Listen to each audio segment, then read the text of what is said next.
नमस्कार दोस्तों। आज की कहानी है छुटकारा। 70 वर्षीय राधे कृष्ण जी आज सुबह जब वे सोकर उठे तो घबरा से गए, क्योंकि नींद में ही उनसे बिस्तर गीला हो गया था। तभी कमरे का दरवाज़ा खटका और उनकी छोटी बहू अंदर आई। उसकी नज़र जैसे ही गीले बिस्तर पर पड़ी, उसकी भौवें तन गई और गुस्से में आकर उन पर चिल्लाने लगी। क्यों पीते हैं रात को इतना पानी कि यह नौबत आ जाए। कोई बच्चा बिस्तर गीला करे तो समझ में आता है, पर यहाँ तो इस उम्र में छी छी। नाक भौं सिकोड़ती हुई उनकी बहू कमरे से बाहर चली गई। इधर बहू की बातों के तीखे बाढ़ राधे कृष्ण जी के दिल में गहराई तक उतर गई, परंतु वे कुछ न कह पाए। उनकी नजरें नीचे झुक गई। दिसंबर की भयंकर सर्दी में भी वे घबराहट और शर्मिंदगी के कारण पसीने से तरबतर हो गए और जल्दी से उठकर अपनी चादर को धोने लगे। वे स्वयं भी इस बात से बेहद परेशान रहते थे, लेकिन उनका भी इस बात पर बस नहीं था। जब से उन्हें शुगर के साथ साथ किडनी की बीमारी हुई थी, तब से यह समस्या भी बढ़ गई थी। कमरे के बाहर अनु का गुस्सा भड़क उठा। उसने रसोई में बर्तन पटकते हुए कहा, अब बस, हर दिन यही तमाशा, मैं कब तक सहूं। उधर अखबार पढ़ते हुए सूरज ने पूछा, अरे अनु, इतनी सुबह सुबह क्यों गला फाड़ रही हो? क्या हुआ? जरा कमरे में जाकर देखिए तो। क्या किए बैठे हैं आपके पिताजी? मैं तो तंग आ गई हूँ। लेकिन हुआ क्या? कुछ बताओगी भी? सूरज ने पूछा तो अनु ने गुस्से में तेज स्वर में कहा, और क्या होगा? आपके पिताजी ने फिर से बिस्तर गीला कर दिया है। अब और नहीं हो सकता मुझसे, मैं तंग आ चुकी हूँ। अब उस कमरे की साफ सफाई मेरे बस की बात नहीं है। आप जल्दी से अपने पिताजी का कुछ कीजिए, नहीं तो मैं यह घर छोड़कर मायके चली जाऊंगी। सूरज, जो पहले से अपने ऑफिस के काम की टेंशन में था, अपना सिर पकड़कर बैठ गया। क्या करूं अनु, कुछ समझ में नहीं आता। एक तरफ ऑफिस का काम और दूसरी तरफ पिताजी की तबीयत, और अब तुम भी हर बात पर मायके जाने की धमकी देने लगती हो। हम दो बच्चों के माँ बाप हैं, थोड़ी समझदारी दिखाओ। अनु की आंखों में गुस्सा उभर आया। समझदारी मुझे दिखानी है? मैंने तुम्हें कह दिया है, या तो पिताजी का कुछ करो या मैं चली जाऊंगी। अब फैसला तुम्हारा। यह बात सुनकर गहरी सांस लेते हुए सूरज बोला, अरे तो ठीक है ना, मैं करता हूँ भैया को फ़ोन। आखिर यह अकेले मेरी जिम्मेदारी तो नहीं है। 6 महीने से ऊपर हो गए हैं, लेकिन भैया या भाभी को कोई परवाह ही नहीं है। जब भी पिताजी को रखने की बारी उनकी आती है, कोई न कोई बहाना बन जाता है। या तो भाभी बीमार पड़ जाती हैं, या भैया अचानक बिजनेस ट्रिप पर चले जाते हैं, और कुछ नहीं तो वर्कलोड ज़्यादा होने का बहाना बनाकर बात को टाल देते हैं। मैं अकेले सब कुछ कैसे संभालूं? अब देखना, मैं फ़ोन करके उन्हें पिताजी को ले जाने को कहूँगा, तो देखना कोई न कोई बहाना तैयार होगा उनके पास। कहते हुए सूरज ने फ़ोन लगाया, लेकिन दूसरी ओर से किसी ने फ़ोन नहीं उठाया। राधे कृष्ण जी के दो बेटे थे, आकाश और सूरज। दोनों बेटों के बीच 10 वर्ष का अंतर था। उनका बड़ा बेटा आकाश इंजीनियरिंग की पढ़ाई करने के बाद दिल्ली में सेटल हो गया था, जबकि छोटा बेटा सूरज हमेशा से अपने माता पिता के साथ ही रहा। परंतु राधे कृष्ण जी की पत्नी की मृत्यु के बाद उनकी छोटी बहू अनु ने उनकी सारी जिम्मेदारी लेने से मना कर दिया था। उसका कहना था कि जब बेटे दो हैं, तो पिता की जिम्मेदारी भी दोनों को बराबर उठानी चाहिए। सूरज को भी यह बात सही लगी। लंबी बहस और तकरार के बाद यह तय हुआ कि दोनों भाई बारी बारी से अपने पिता को 6-6 महीने अपने साथ रखेंगे। उसके बाद से राधे कृष्ण जी साल के 6 महीने अपने बड़े बेटे के घर पर रहते और बाकी 6 महीने छोटे बेटे के घर। लेकिन इस बार राधे कृष्ण जी का जाने का बिल्कुल भी मन नहीं था। वह जानते थे यहाँ अनु की कड़वी बातें सुनने को मिलती है, लेकिन वहाँ तो स्थिति और भी खराब थी। बड़ी बहू के साथ साथ बड़ा बेटा भी उन पर चिल्लाने में शर्म नहीं करता था। दवा का बिल दिखा दिखा कर ताने मारता था। बहू भी कहती, कोई काम धाम तो नहीं है, बस आते जाते कहते रहते हैं बेटा यह दवा ला दो, कभी वह दवा ला दो। बेटा भी बहू की हाँ में हाँ मिलाता रहता है। कुछ भी खाने पीने को देता तो ऐसे देता जैसे बहुत एहसान कर रहा है। सूरज फोन में आकाश का नंबर डायल करता रहा, लेकिन फोन लगातार काटा जा रहा था। तभी अनु की तेज आवाज कमरे में गूंजी, अरे मैं तो जानती हूँ जेठ जी को आसमान इधर से उधर गिर जाए पर जेठ जी फोन उठाने वाले नहीं हैं। ऐसा हो ही नहीं सकता। जब हमारे रखने की बारी आती है तो 1 महीना पहले से ही ढिंढोरा पीटने लगते हैं कि अब तुम्हारी बारी आने वाली है। अनु चिढ़ते हुए बोली, और आप भी सीधी गैया बनकर अपने पिता को लाकर मेरे सर पर बैठा देते हैं। अरे दिन भर बिस्तर गीला करते हैं, बिस्तर धोते धोते तो मेरे प्राण ही न छूट जाए। बुढ़ा है कि मरने का नाम ही नहीं ले रहा है। अब आप ही इन्हें दिल्ली छोड़कर आइए। सूरज ने परेशानी भरे स्वर में कहा, अनु तुम जानती हो कि मेरे पास अभी बिल्कुल समय नहीं है। कंपनी का मैनेजर बनने के बाद मेरी जिम्मेदारियां बढ़ गई है। मैं ऑफिस से छुट्टी नहीं ले सकता। अनु ने अपनी आंखें तरीरते हुए गुस्से में कहा, वह सब मैं नहीं जानती। आप कैसे भी करके पिताजी को वहाँ भेजने का इंतजाम कीजिए, नहीं तो मुझे अपनी बात मनवाने के लिए दूसरा तरीका अपनाना पड़ेगा। इतना कहकर अनु गुस्से में रसोई में चली गई। सूरज कुर्सी पर बैठा गहरे विचारों में डूब गया। वह समझ नहीं पा रहा था कि आखिर इस स्थिति का हल कैसे निकाले। सुबह की बहस भरी शुरुआत के बाद सूरज नाश्ता करने के लिए बैठा ही था कि उसका फोन बज उठा। स्क्रीन पर उसके असिस्टेंट का नाम दिखाई दे रहा था। उसने फोन उठाया। हेलो सर, आपको याद है ना, आज इंटरव्यू सेशन है और आप हायरिंग टीम का हिस्सा हैं। बहुत से आवेदक पहुंच चुके हैं। अरे हाँ, मेरे तो दिमाग से ही निकल गया था। जल्दी से नाश्ता करके सूरज अपने ऑफिस के लिए निकल गया। एक बहुत बड़ी कंपनी में मैनेजर के पद पर था। सूरज थोड़ी ही देर में वह अपनी गाड़ी से ऑफिस पहुंच गया। ऑफिस पहुंचते ही उसने देखा कि हॉल और कॉरिडोर में आवेदकों की भीड़ लगी हुई थी। सभी अपने हाथों में फाइलें और सीवी लेकर अपने नंबर का इंतजार कर रहे थे। सूरज ने बिना किसी की ओर देखे अपने केबिन की ओर कदम बढ़ा दिए। सूरज इंटरव्यू पैनल में बैठा था। आज का दिन उसके लिए बहुत खास था। एक बड़ी कंपनी के मैनेजर के तौर पर वह पहली बार इंटरव्यू प्रक्रिया में शामिल हुआ था। जब वह अपनी कुर्सी पर बैठा तो उसे अपने आप पर गर्व महसूस हुआ, लेकिन यह गर्व जल्दी ही घमंड में बदल गया जब उसके सामने इंटरव्यू देने के लिए उसकी पुरानी स्कूल की दोस्त स्नेहा पर पड़ी। जैसे ही स्नेहा ने कमरे में कदम रखा, सूरज के दिमाग में स्कूल के दिनों की यादें ताज़ा हो गई। दोनों का रिश्ता दोस्ती से ज़्यादा प्रतिस्पर्धा का था। दोनों मेहनती और बुद्धिमान थे, लेकिन बाजी हमेशा स्नेहा के हाथ ही लगती थी। सूरज को याद आया कैसे वह हर बार स्नेहा से आगे निकलने के लिए 2 गुना परिश्रम करता था, लेकिन अंत में जीत स्नेहा की ही होती थी। सूरज के मन में स्नेहा के प्रति हमेशा एक खटास सी बनी रहती थी। स्कूल के शिक्षक और प्रिंसिपल हमेशा स्नेहा की तारीफों के पुल बांधते थे। सहपाठी भी उसकी काबिलियत के कायल थे।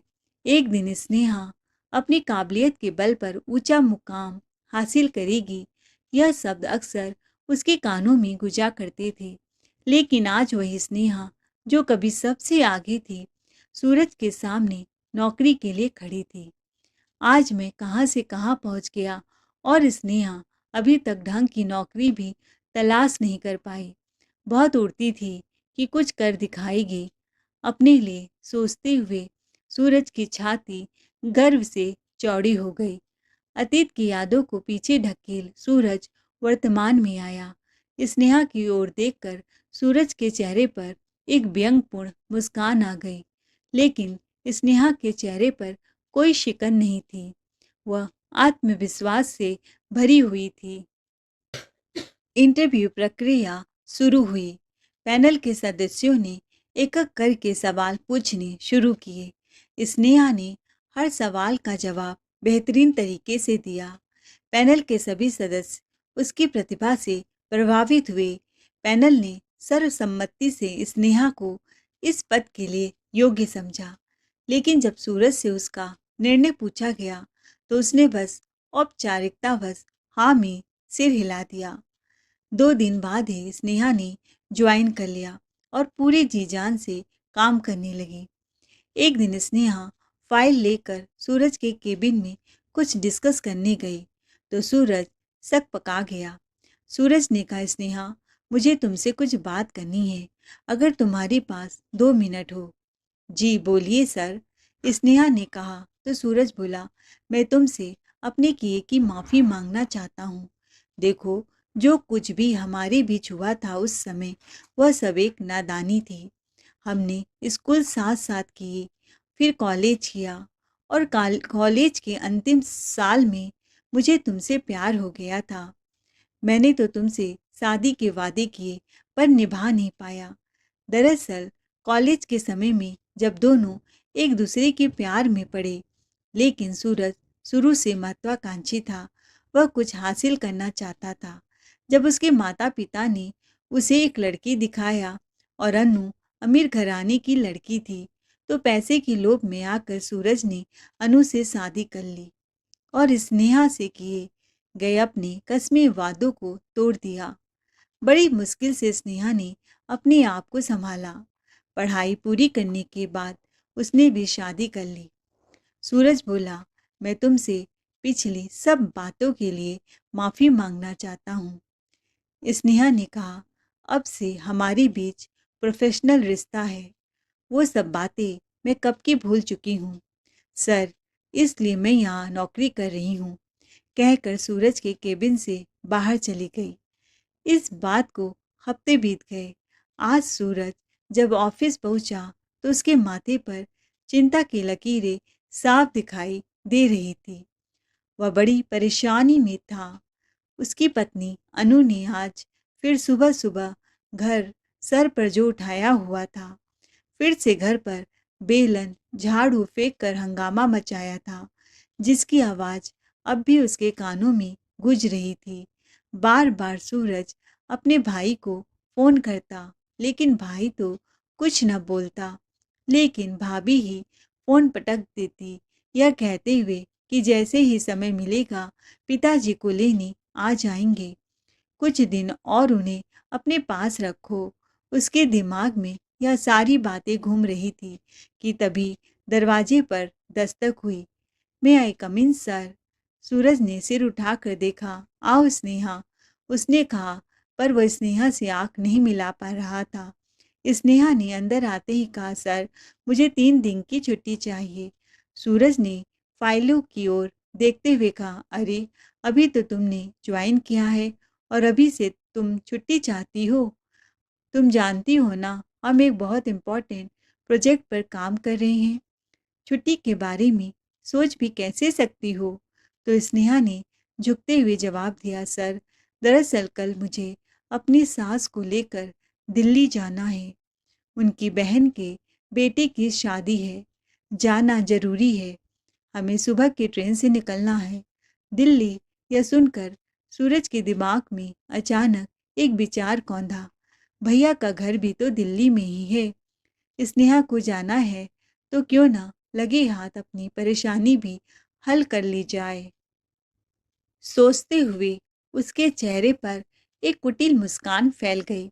उसने संयमित लहजे में कहा, अच्छा स्नेहा, छुट्टी तो तुम्हें मिल सकती है, लेकिन तुम्हें मेरा एक छोटा सा काम करना होगा। स्नेहा ने तुरंत हामी भरते हुए कहा, सर बताइए, मैं वापस आने के बाद कर दूंगी। तो सूरज ने सिर हिलाते हुए कहा, नहीं स्नेहा, आने के बाद नहीं, यह काम तुम्हें कल ही करना होगा। दरअसल मेरे बड़े भैया भी दिल्ली में ही रहते हैं। अगर तुम्हें कोई असुविधा ना हो तो क्या तुम मेरे पिताजी को अपनी साथ ले जा सकती हो? वो क्या है ना, अकेले तो मैं उन्हें भेज नहीं सकता और उन्हें लेकर जाने का मेरे पास बिल्कुल समय नहीं है। अगर तुम उन्हें साथ ले जाओ तो भैया स्टेशन पर उन्हें रिसीव कर लेंगे। इस पर स्नेहा मुस्कुराई और बोली, अरे सर, इसमें असुविधा कैसी? मुझे खुशी होगी अगर मैं किसी के काम आ सकूं और फिर इसी बहाने अंकल से भी मुलाकात हो जाएगी। स्नेहा का जवाब सुनते ही सूरज को ऐसा लगा जैसे उसके सर से कोई भारी बोझ उतर गया हो। सूरज ने राहत भरी एक लंबी सांस ली। शाम को घर पहुंचकर सूरज ने अपने पिता राधे कृष्ण जी को अगले दिन दिल्ली जाने की बात बताई तो उसकी पत्नी अनु तो खुशी के मारे फुदकने लगी। चलो अच्छा हुआ, आफत चला जाएगा। इस घर से सेवा करते करते चेहरे की नूर चली गई है। दिन भर घर में पड़े रहते हैं, बाहर भी नहीं जाते। इनकी मनहूस शक्ल मुझे देखनी पड़ती है। उसने मन ही मन सोचा। वह बिना देर किए राधे कृष्ण जी का सामान पैक करने में जुट गई। इतनी चुस्ती उसने शायद ही आज तक कभी दिखाई होगी। लेकिन दूसरी ओर राधे कृष्ण जी के चेहरे पर गहरी उदासी के बादल छा गए। मगर किसी को उनकी उदासी या खुशी से फर्क ही कहाँ पड़ता था। सबको अपनी अपनी पड़ी थी। बेचारे बिना खाए ही सो गए। अगली सुबह राधे कृष्ण जी का सामान बाहर आंगन में पहुंचा दिया गया। जब सूरज अपने पिता का सामान गाड़ी में रख रहा था, राधे कृष्ण जी ने धीमे और ऊंधे स्वर में कहा, बेटा गुड्डू, मैं जा तो रहा हूँ, लेकिन जल्दी लेने आ जाना। इस घर की ज़्यादा याद आती है। यहाँ तेरी माँ की यादें बसती हैं। पिता की आंखों में जो दर्द था उस पर तो गुड्डू का ध्यान ही नहीं गया। ऊपर से वे खींच कर बोला, पिताजी, आपसे कितनी बार कहा है मुझे गुड्डू कहकर मत पुकारा कीजिए। मेरा नाम सूरज है। आपने ही रखा था ना, तो उसी नाम से पुकारा करे। अब मैं इतनी ऊंची पोस्ट पर आसीन हूँ। समाज में मेरा एक अलग स्टेटस है। जानते भी हैं मेरे नीचे कितने कर्मचारी काम करते हैं, कितना मान सम्मान देते हैं। अब आप मुझे यदि सबके सामने गुड्डू कहकर पुकारेंगे तो क्या इज्जत रह जाएगी मेरी? राधे कृष्ण जी, जो बेटे के बचपन से ही उसके इस नाम से पुकारने के आदी थे, बिना कुछ बोले उसे देखते जा रहे थे। तभी अनु बीच में आ धमकी, गए नहीं जेठ जी के पास कि आने का नाम ले लिया। अरे, हमें भी तो सुकून से जाने जीने दीजिए, कुछ पल तो चैन मिलेगा।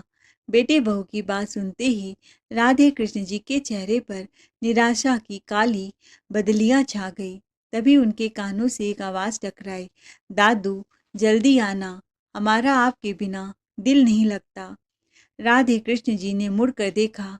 उनके पोता पोती, जिनकी मासूमियत और प्यार में कोई बनावट नहीं थी, उन्हें गले लगाने के लिए दौड़े आए।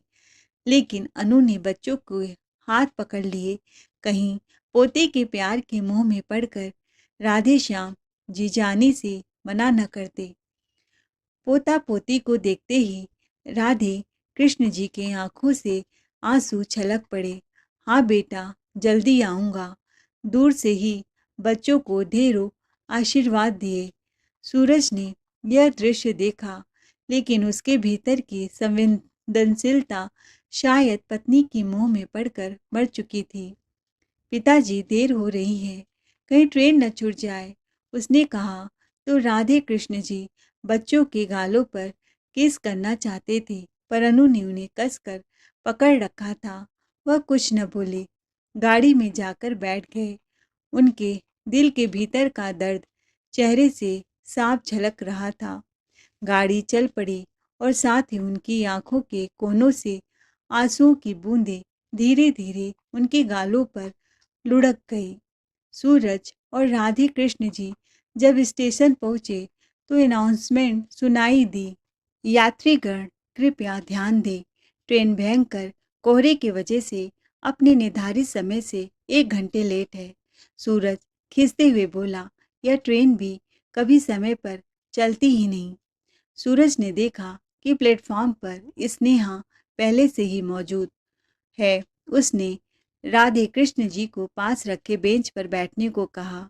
यहाँ वहाँ देखते हुए सूरज बोला, स्नेहा, तुमने तो कहा था कि तुम वहाँ अपनी सास के साथ जा आ रही हो, पर यहाँ कोई बूढ़ी औरत नहीं दिखाई दे रही है। स्नेहा मुस्कुराई और पास की बेंच पर बैठी एक कमजोर और झुकी हुई बुजुर्ग महिला की ओर इशारा करते हुए बोली, यह मेरी सासू माँ है। उन्हें देखकर सूरज चौंक गया। वह शारीरिक रूप से बहुत अधिक कमजोर और बुजुर्ग नजर आ रही थी, हालांकि वह ज्यादा उम्र की नहीं थी। स्नेहा, ये इतनी कमजोर और बीमार क्यों लग रही हैं? कहते हुए सूरज के चेहरे पर हैरानी साफ छलक रही थी। तो स्नेहा कहने लगी, 3 साल पहले मेरे पति, जो कि फौज में थे, देश के लिए हंसते हंसते उन्होंने अपनी जान निछावर कर दी। मेरी शादी को सिर्फ 6 महीने हुए थे कि बॉर्डर से खबर आया कि मेरे पति अब नहीं रहे। यह खबर सुनते ही माँ तो जैसे बुत सी बन गई, न हंसती हैं न रोती हैं। आज तक यह सच्चाई यह स्वीकार नहीं कर पाई हैं। यह कहते कहते स्नेहा का गला भर आया। उसने अपनी बात जारी रखी। कई महीने अस्पताल में इलाज चला, लेकिन कोई आराम न मिला। ससुर जी तो पहले ही दुनिया छोड़कर जा चुके थे। छोटे बेटे के जाने के बाद सासू माँ को ऐसा सदमा लगा कि वह अंदर से टूट गई। ऊपर से उनकी याददाश्त भी कमजोर हो। डॉक्टर ने बताया है कि उन्हें एल्जाइमर हो गया है। अब वह चीज़ें भूलने लगती हैं, कभी कभी तो मुझे भी नहीं पहचान पाती। सूरज को एक और झटका लगा जब उसे पता चला कि स्नेहा का पति अब इस दुनिया में नहीं है। स्नेहा, तुम विधवा हो, पर यह सिंदूर तो वह तो समाज को दिखाने के लिए, क्योंकि समाज हर अकेली औरत को अपना ही समझने लगते हैं, उसका अकेले जीना हराम कर देते हैं। तो तुमने दूसरी शादी क्यों नहीं की? मेरे पति के लिए उसकी पूरी दुनिया भारत माता थी, तो एक माँ को मैं कम से कम संभाल सकती हूँ, अपना बना सकती हूँ। ऐसी हालत में मैं उन्हें छोड़कर दूसरी शादी कर लेती तो अपनी ही नज़रों से गिर जाती। हालांकि मुझे अमेरिका से नौकरी के ऑफ़र मिल रहे थे, लेकिन मैंने विदेश में नौकरी करने का फैसला कैंसिल कर दिया, क्योंकि माँ को मेरी ज़रूरत थी। मुझे लगा कि मैं यहीं रहकर अच्छी नौकरी हासिल कर लूँगी, लेकिन उसके बाद कोविड का दौर आ गया और अच्छी नौकरी एक सपना बनकर रह गई। सूरज चौंक गया। क्या तुमने वह सुनहरा मौका छोड़ दिया? तुम्हें अफ़सोस नहीं होता? स्नेहा मुस्कुराकर बोली, अफ़सोस बिल्कुल नहीं सर। मेरी माँ का आशीर्वाद मेरे सर पर है, यही मेरे लिए सबसे बड़ी दौलत है। नौकरी तो दोबारा मिल जाएगी, लेकिन अगर उस वक्त मैंने माँ का साथ छोड़ दिया होता तो शायद यह पछतावा जिंदगी भर रहता। यह सुनकर सूरज हैरानी से बोला, लेकिन इस हालत में तो उन्हें संभालने में बहुत मुश्किल होती होगी। तुम्हारे जेठ मिलकर संभालते होंगे। नहीं सर, मेरे बड़े जेठ तो ऑस्ट्रेलिया में रहते हैं। अच्छा, तो उन्हें 6-6 महीने रखते होंगे? पूछते हुए सूरज शायद अपने मन को तसल्ली दे रहा था, परंतु स्नेहा ने कहा, अरे नहीं नहीं, ऐसा करने का तो मैं कभी सोच भी नहीं सकती। यहाँ तो माँ का अपना घर है, शुरू से वह तो यहीं रह रही हैं। विदेश में उनका मन कैसे लगेगा? मैं नहीं चाहती कि इस उम्र में उनकी हालत पेंडुलम की तरह हो जाए, कभी यहाँ तो कभी वहाँ।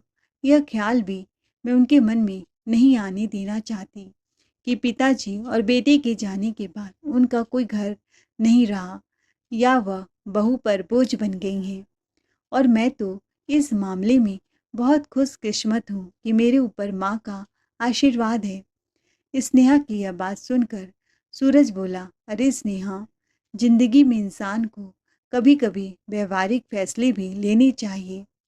कोरी भावुकता में लिए गए फैसले अक्सर गलत साबित होते हैं और फिर अपने परिवार की जिम्मेदारियां उठाते उठाते इंसान भी थक जाता है। फिर मन में यह विचार जरूर आता है कि सिर्फ हम ही क्यों माँ बाप की सेवा करें, दूसरा भाई क्यों न करे। सूरज की इस बात पर स्नेहा थोड़ा मुस्कुरा उठी और फिर बोली, नहीं सर, मेरा तो मानना है कि कोई काम मुश्किल तब लगता है जब उसे बोझ समझकर किया जाए। जब माँ बाप कभी अपने बच्चों को बोझ नहीं समझते तो हम अपने माँ बाप को कैसे बोझ समझ सकते हैं। और सर, देखा जाए तो जाने अनजाने हमारे कर्म ही संस्कार बनकर हमारे बच्चों के माध्यम से हमारे सामने आते हैं। अगर इतनी छोटी सी बात एक इंसान समझ ले तो उसका बुढ़ापा ही संवर जाए। यह बात सुनकर सूरज को ऐसा महसूस हुआ कि मानो स्नेहा ने उसके मुंह पर एक जोरदार थप्पड़ जड़ दिया हो। वह निशब्द सा रह गया। उसका अभिमान पल भर में चकनाचूर हो गया। सर, अच्छा हुआ आप जैसे इंसान मेरी जिंदगी में नहीं आए, जो माँ बाप की कद्र नहीं करते। विधवा हूँ पर खुशी खुशी माँ बाप की सेवा कर रही हूँ। उसी समय ट्रेन आ गई। सूरज ने पहले राधे कृष्ण जी को ट्रेन में बैठने में सहायता की और फिर स्नेहा अपनी माँ को सहारा देते हुए बिठाया। ट्रेन धीमी गति से चलने लगी तो राधे कृष्ण जी ने खिड़की से झांकते हुए धीमे से कहा, बेटा अपना ख्याल रखना। बहू और बच्चों का भी। राधे कृष्ण जी की बातें अधूरी ही रह गई और ट्रेन आगे निकल गई। लेकिन सूरज ने आज पिता की आवाज में एक ऐसा दर्द महसूस किया था जिसे वह पहले कभी नहीं देख पाया था। ट्रेन अपने गंतव्य की ओर निकल पड़ी। ट्रेन के दूर होते ही सूरज गहरे विचारों में डूबा। अपने ऑफिस की ओर चल पड़ा, परंतु स्नेहा की बातें उसके दिमाग पर जैसे हथौड़े बरसा रही थी। उसके दिल का चैन कहीं गायब हो चुका था।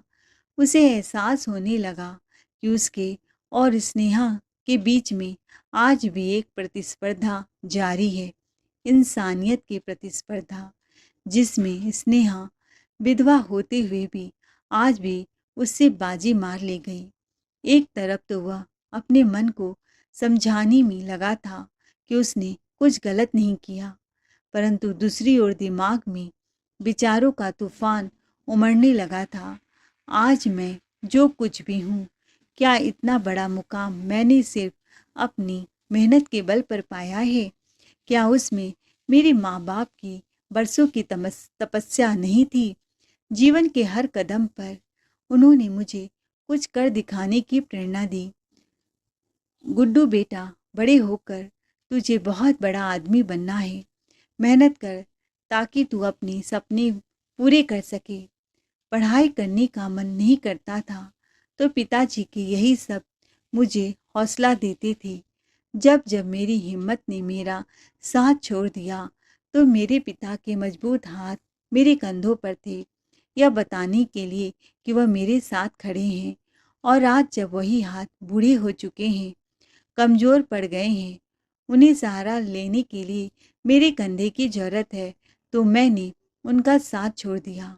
दिल और दिमाग के बीच चल रही लड़ाई ने सूरज को थका दिया था।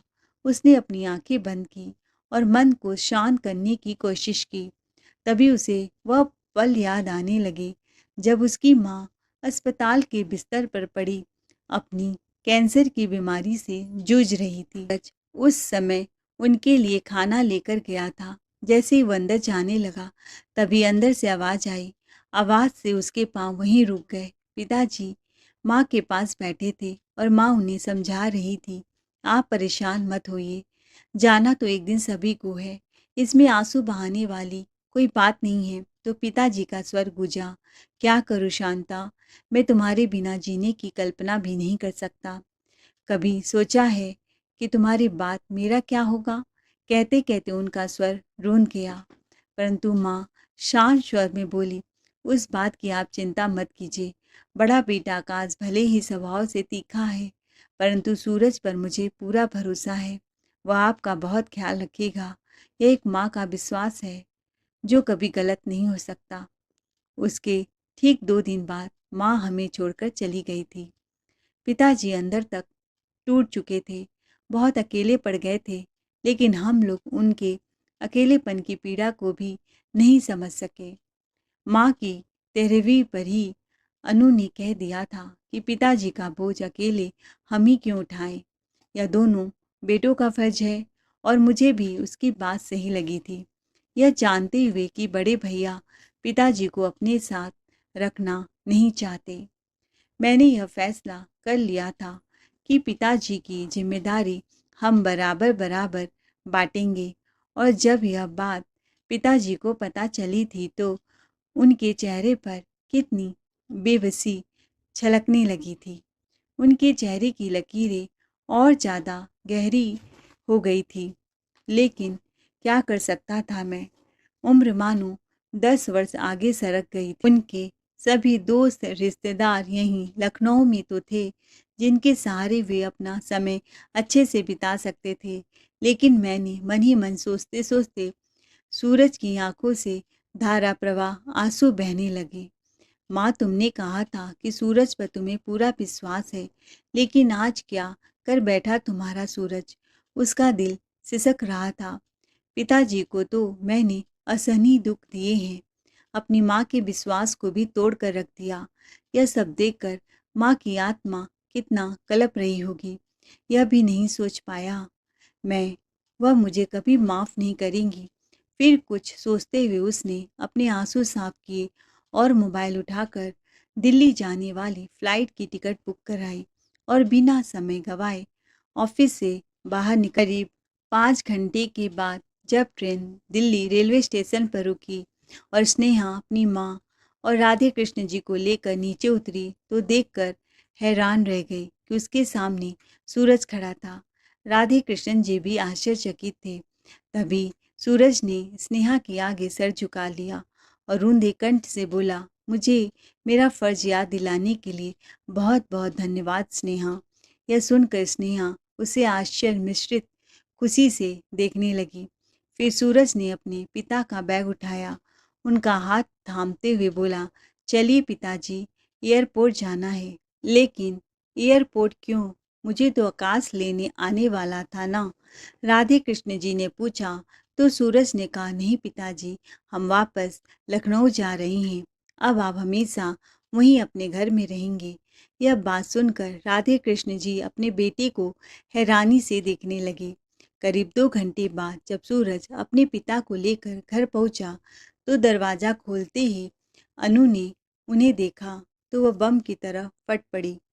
गुस्से से बेकाबू होते हुए वो बोली, यह क्या, तुमने तो इन्हें दिल्ली भेज दिया था ना, बड़े भैया के पास, तो ये फिर यहाँ कैसे लौट आए। अनु की इस बात पर सूरज ने कुछ नहीं कहा और पिता राधे कृष्ण जी को कमरे में लेकर जाने लगा। लेकिन अनु इतनी जल्दी शांत होने वाली नहीं थी। वो फिर से चिल्लाई, कुछ बताओगे भी, क्या हुआ?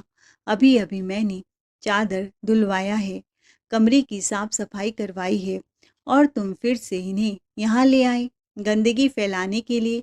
अरे, तुमसे ही कह रही हूँ, सुनाई नहीं देता क्या? उनकी ट्रेन भी छूट गई थी क्या? नहीं, यह लो ट्रेन की टिकटें, ये तुम्हारी हैं। अगर इस घर को कोई छोड़ कर जाएगा तो अनु तुम जाओगी, मेरे पिताजी नहीं। यह उनका बनाया आशियाना है, वह इस घर को छोड़कर नहीं जाएंगे। आज सूरज के सब्र का बांध टूट गया था। उसकी आंखों में आक्रोश था। वह तेज से बोला, मेरा जीवन पिताजी के बिना अधूरा है। तुम खुद सोचो, कैसे छोड़ सकता हूँ मैं उस पिता को जिसके कपड़े न जाने कितनी बार गंदे किए थे मैंने, जिसकी बरसों की तपस्या के कारण मैं आज इज्जत से जी रहा हूँ। कैसे तोड़ सकता हूँ अपनी माँ का विश्वास, जिनकी नज़रें अपने अंतिम समय में मुझे इतनी आस से देख रही थी। यदि तुम्हें मेरे पिताजी की उपस्थिति इतनी चुभती है तो तुम अभी यह घर छोड़कर जा सकती हो। अपने पिताजी की देखभाल के लिए मैं एक अटेंडेंट रख लिया है। वह भी आता होगा जो मेरी अनुपस्थिति में ना सिर्फ उनके सारे काम करेगा बल्कि उनका ख्याल भी रखेगा। अब मेरे पिताजी कहीं नहीं जाएंगे। आप बैठिए पिताजी, मैं आपके लिए चाय बनाकर लाता हूँ, थक गए होंगे। कहते हुए सूरज रसोई घर में चला गया। अनु अपने पति का जवाब सुनकर तो खड़े खड़े गिरने वाली थी, लेकिन फिर स्वयं को संभालते हुए वह किचन में गई और बोली, मैं बनाती हूँ चाय बाबूजी के लिए। आप बाबूजी के पास बैठिए। बेटे का प्यार देखकर राधे कृष्ण जी के कांपते हाथ दूर से ही अपने बेटे को आशीर्वाद देने के लिए उठ गए। जुग जुग जियो मेरे बच्चे, भगवान तुम्हें हर खुशी दे। फिर सामने लगी पत्नी की तस्वीर को देखकर मन ही मन बोले, शांता तुम्हारा विश्वास जीत गया। कहते हुए उनकी आंखों से आंसू बहने लगे, जिन्हें वह अपनी धोती के कोरों से पोंछने लगे। तो दोस्तों, आपको यह कहानी कैसी लगी? लाइक और कमेंट करके ज़रूर बताएं और चैनल को सब्सक्राइब करना बिल्कुल न भूलें। मिलते हैं एक नई कहानी के साथ। बहुत बहुत धन्यवाद।